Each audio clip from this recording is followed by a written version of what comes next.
Hello and welcome to another episode of Laptop Retrospective, and today I have a great opportunity to bring to you this fantastic example of the ThinkPad E14 Gen 2. Now, I've featured the Gen 1 on this channel over here, so if you want to learn more about where the E14 series starts, you can click on that link and it'll take you to that video. The main difference with this one today is that this is actually the AMD variant of the Gen 2.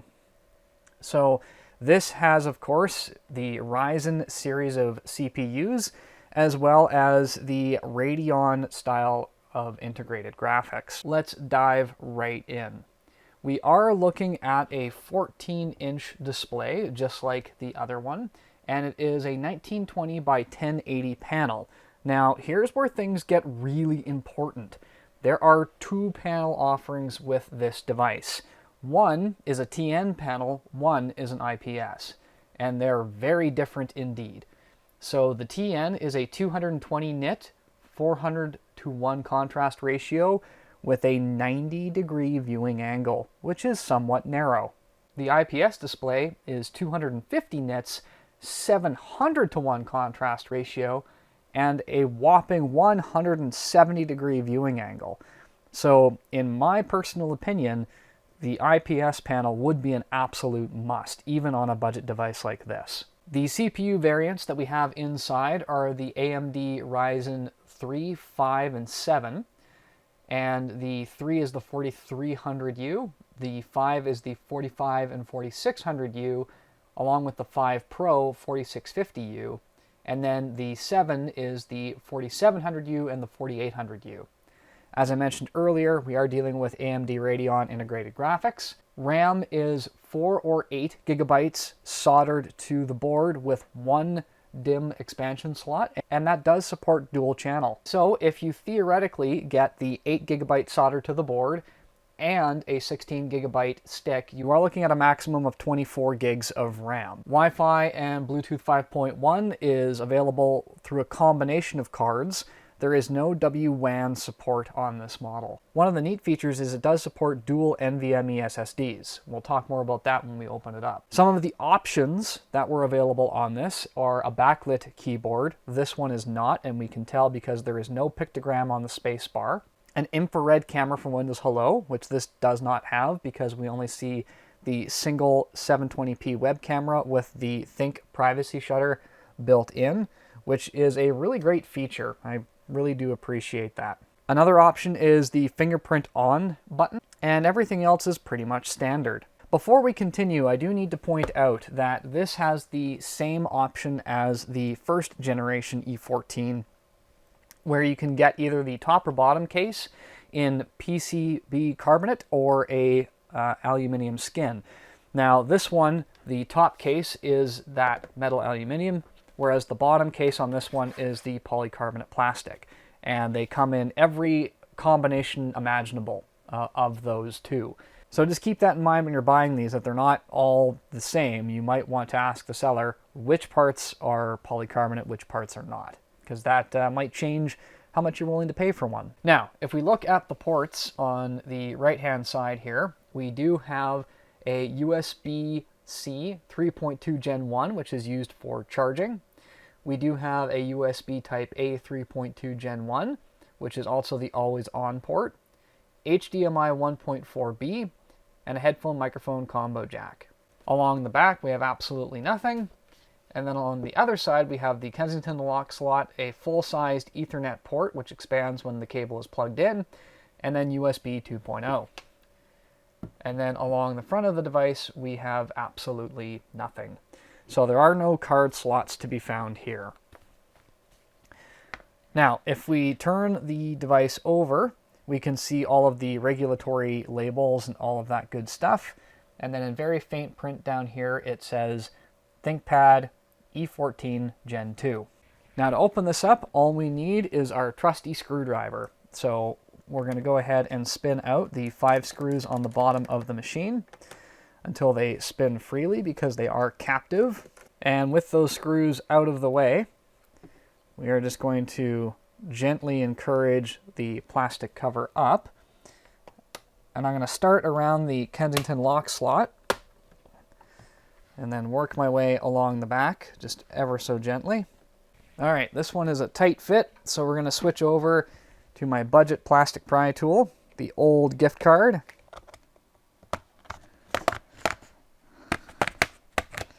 Okay, there's some clips that had to be released along there, and holy smokes, that is a tight fit. Well, let's get our stand and put this fellow up on there so we can get a closer look at the insides. After getting that cover off, we can see a lot of really neat things staring us back in the face. We have a 45 watt-hour battery, which is this skinny little guy running the whole length of the machine, and on either side a downward firing speaker. Moving up, we do have our first SSD, which is a 2242 NVMe, hanging out over here. We have our Wi-Fi card located right here with the antennas running around this very generous fan. Over here, we have a second SSD slot, and I actually really appreciate two things. One, there's already a screw present, and two, they've left the 2280 occupied, because 2280 drives tend to be a little bit more, how should I say, budget friendly and more common. The 2242 drives can fetch a bit of a premium depending on where you're buying them, so it's kind of nice just to see that they left that slot free, knowing that it would be very easy for the user to upgrade. Now, we've got a shield right here that I suspect, if removed, is going to reveal our RAM. So just very gently, because this is friction fit, we're going to slide our card underneath, and we can see a complement of soldered on RAM chips there at the bottom, and then our single DIMM slot right here. And this is an 8 gigabyte stick. So assuming that we have 8 soldered onto the board below, we might be looking at 16, we might be looking at 12 gigs of RAM. We'll know when we turn on the machine.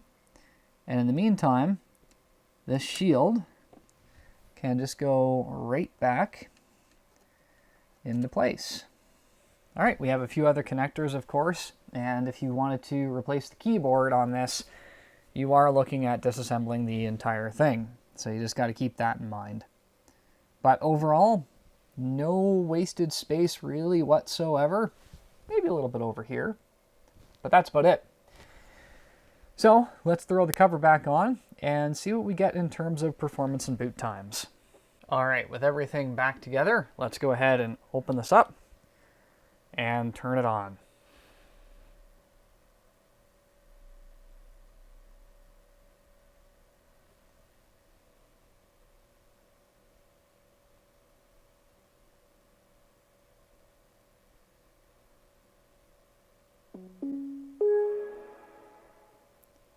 It's actually got a pretty robust sound to it, I must say. So taking a look at this display, I'm going to guess that this is probably a TN panel, because it gets pretty dull at any angle that isn't just straight on. And we are looking at 16 gigs of RAM total. And we can see that this is the AMD 4600U.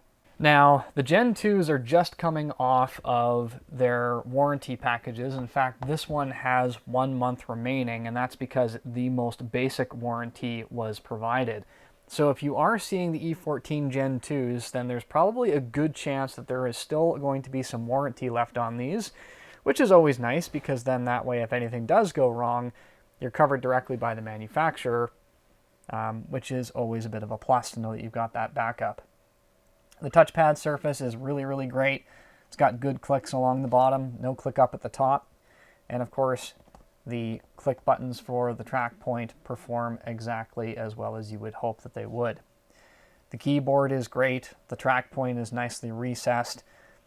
It's a lot of machine that you might be able to get at a relatively decent price.